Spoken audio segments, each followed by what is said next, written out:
सागर police द्वारा चलाए जा रहे नशा मुक्ति अभियान को पुलिस अधीक्षक सागर तरुण नायक के निर्देशन एवं अतिरिक्त पुलिस अधीक्षक वीना ज्योति ठाकुर, अतिरिक्त पुलिस अधीक्षक सागर विक्रम सिंह के नेतृत्व में लगातार जारी है। थाना नरियावली अंतर्गत ग्राम हवला में अवैध शराब के विरुद्ध कार्यवाही में अलग अलग स्थानों से लगभग 200 लीटर से ज्यादा का लाहन बरामद हुआ, जिसे मौके पर नष्ट किया गया एवं 2 अलग अलग स्थानों पर लगभग 60 लीटर एवं 75 लीटर कच्ची हाथ भट्टी की शराब मौके से जब्त की गई। कार्रवाई जारी है।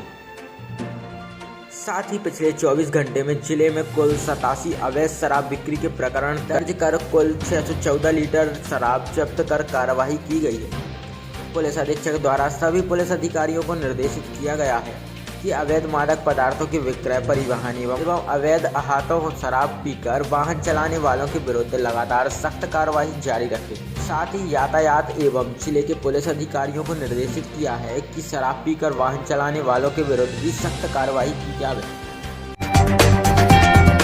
मंगलवार को जिला शहर और नरियावली कांग्रेस के तत्वाधान में एक ज्ञापन मुख्यमंत्री के नाम जिला प्रशासन को सौंपा है।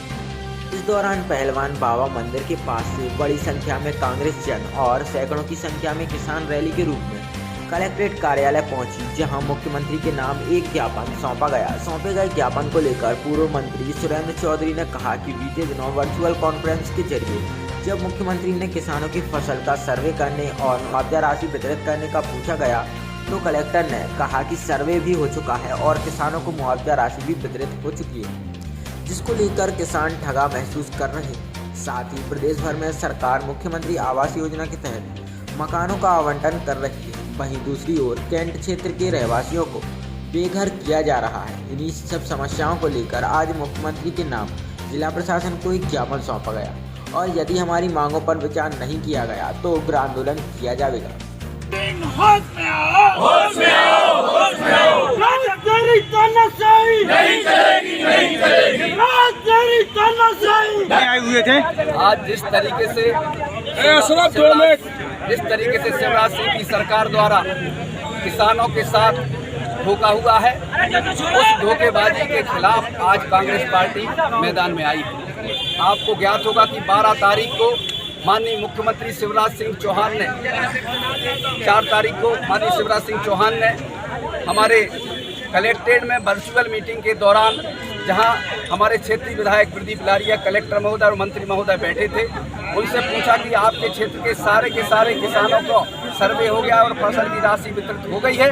तो उन्होंने स्पष्ट तौर पर कहा कि हाँ, सारे लोगों को सर्वे होकर राशि मिल गई है।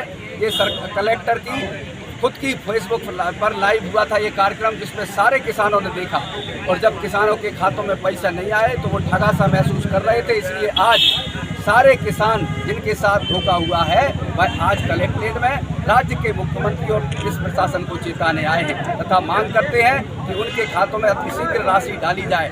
और अभी जो लगातार बेमौसम अतिवृष्टि हो रही है, इससे सोयाबीन की फसल नष्ट हो गई है, इसका सर्वे होकर इसकी राशि दी जाए। दूसरा, कैंट क्षेत्र में रहने वाले हमारे कैंट के निवासियों के जो सरकार दोहरी नीति अपना रही है, जहां नगर निगम में ग्राम पंचायतों में पट्टे दे रही है, वहीं दूसरी ओर कैंट के हमारे रहने वालों को उखाड़ने का काम कर रही है। इस दोहरी नीति के खिलाफ भी हमने उस ज्ञापन में मांग की है। तीसरा, हमारे यहाँ जो हमारे भोजपुरा के, तजौआ के और आसपास के जो बड़तुमा के जो किसान हैं, जो बेचारे रहवासी हैं, बरसों से रह रहे हैं, आज उनको उजाड़ने के लिए नोटिस दिए जा रहे हैं। एक तरफ पट्टे देने की बात हो रही, दूसरी तरफ नोटिस देकर उनको उजाड़ने की बात हो रही। इसके खिलाफ साथ ही खाद बीज और हमारे जो अन्य जो हमारे पिपरिया के किसान हैं और इन सब किसानों की मांगों को लेकर आज हमने यह ज्ञापन सौंपकर मांग की है कि तत्काल उनको राहत राशि मुहैया कराई जाए और पीड़ित किसानों को सर्वे करके उन्हें राहत दी जाए तथा कैंट के लोगों को भी उनको ज्ञापन देने के बाद भी अगर कार्रवाई नहीं होगी तो कांग्रेस का क्या करेगी?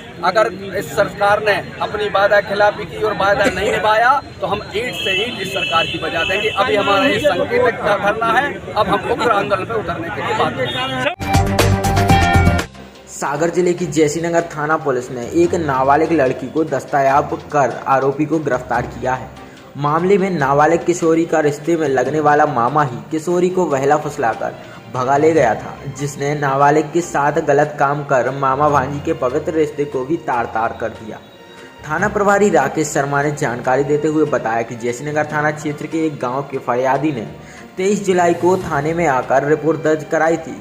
उसकी 16 वर्ष की लड़की को अज्ञात व्यक्ति बहला फुसलाकर भगा ले गया।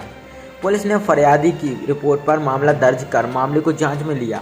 इसी बीच पुलिस को साइबर सेल की मदद से लड़की के गुजरात में होने की जानकारी लगी, जिसके बाद पुलिस टीम गुजरात गई, जहां स्थानीय पुलिस की मदद से नाबालिग लड़की को सैला गांव साकाल कॉलोनी से बरामद कर आरोपी कोमल अहरवार को भी गिरफ्तार किया गया। पूछताछ में आरोपी कोमल अहरवार ने बताया कि वह पथरिया स्टेशन का निवासी है और नाबालिग किशोरी रिश्ते में उसकी भांजी लगती है। फिलहाल पुलिस ने आरोपी पर अलग अलग धाराओं में मामला दर्ज किया है। एक नाबालिग किशोरी को दस्तयाब किया है गुजरात से, क्या मामला है? जेठीनगर थाने के ग्राम से एक नाबालिग बच्ची जो 16 साल की है, वो बिना बताए चली गई थी, ऐसा उसके पिता के द्वारा जेठीनगर थाने में रिपोर्ट लिखाई गई थी। पुलिस ने 363 धारा का अपराध पंजीबद्ध करके तुरंत उसको विवेचना में लिया। विवेचना के दौरान पुलिस को जो तकनीकी साक्ष्य के आधार पर उसकी लोकेशन अहमदाबाद में मिली, जहाँ से उसे दस्तयाब किया गया।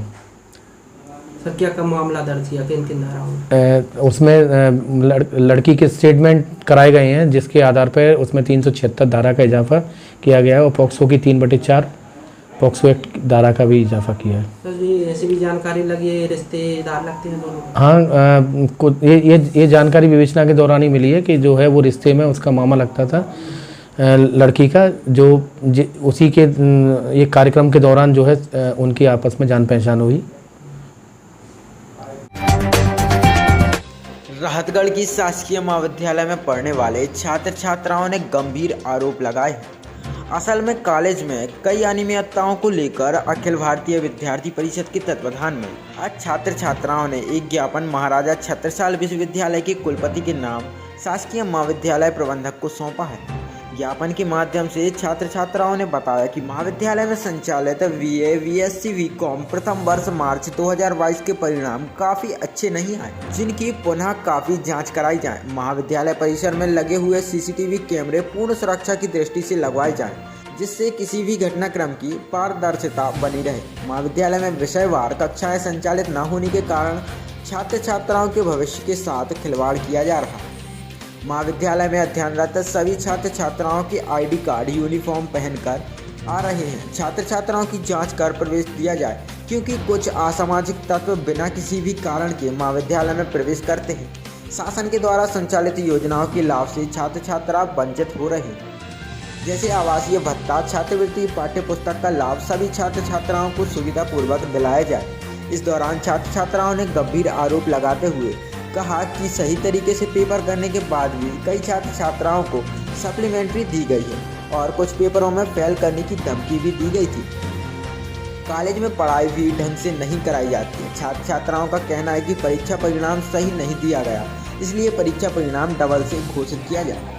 प्रतीक्षा जैन है, मैं बीएससी फर्स्ट ईयर की छात्रा थी। मुझे मैथ के सेकंड पेपर में सप्लीमेंट्री दी गई, जबकि मेरा पेपर बहुत अच्छा गया था और मेरे को फिजिक्स के प्रैक्टिकल पेपर में बोला गया था कि आपको फेल कर दिया जाएगा।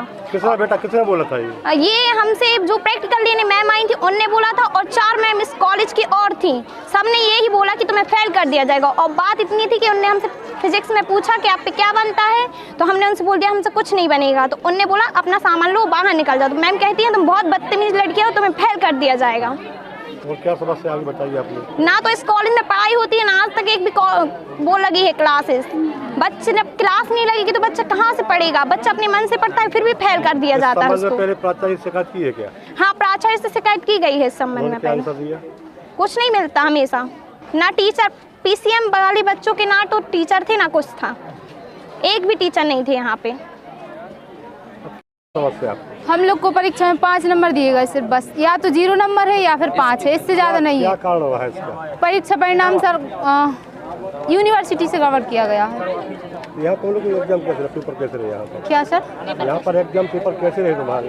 पेपर कैसे रहे? सही रहा पेपर यहाँ? हाँ, पेपर तो सही गए। हम लोगों ने इतना तो किया था कि हम लोग पास हो जाएं, 40-45 नंबर आराम से आ जाने चाहिए, लेकिन बस 5 नंबर दिए। मिनिमम लड़कियों को 5 और 0 ही नंबर दिए हैं सर। आप किस बेस पे बता रही हैं कि आपको कम नंबर दिए? सर हम लोगों ने लिखा है, खुद पे भरोसा तो होता है। क्या चाहती हैं? आगे सर परीक्षा परिणाम डबल से घोषित हो। तो यहाँ पढ़ाई तुम्हारी हुई नहीं क्या? नहीं सर, टीचर भी नहीं थे पूरी साल भर, ना कोई क्लासेस लगी। आए थे टीचर 2-3 महीना फिर चले गए सर। इसकी शिकायत की पहले ऊपर? हाँ, प्रिंसिपल सर को सब पता है सर। हम लोगों ने ज्ञापन भी दिया था, शुक्रवार को आवेदन लिखा था सर को, तो सर ने मेल भी करवा दिया महाराज छत्रसाल यूनिवर्सिटी में। वंडा थाना क्षेत्र में हुए दुखद हादसे में घर का इकलौता चिराग बुझ गया। वंडा नगर के वरा चौराहे पर चाट फुल्की की छोटी सी दुकान चलाने वाले साहब सैन लोधी की दुकान में अचानक हुई मूसलाधार बारिश से करंट फैल गया। उसी समय दुकान में मौजूद उनका इकलौता 21 वर्षीय बेटा अजय करंट की चपेट में आ गया।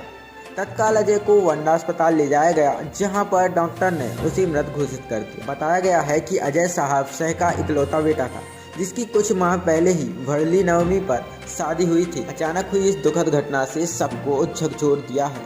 वहीं नगर में भी लोग इस घटना से हैरान हैं। सर, एक ये करंट लगने से एक लड़के की मृत्यु हो गई है, पूरा घटनाक्रम क्या है? लड़के की उम्र करीब 22 साल है। हमारे यहाँ आया था तब उसकी डेथ हो चुकी थी। परिजनों के द्वारा बताया गया कि उसकी मृत्यु करंट लगने से हुई है। अब आगे की पोस्टमार्टम के बाद ही मृत्यु का कारण स्पष्ट हो पाएगा। उसका नाम क्या है? उसका नाम अज्जू है, पिता का नाम साहेब सिंह लोधी है, उम्र 22 साल है, बंडा का रहने वाला है।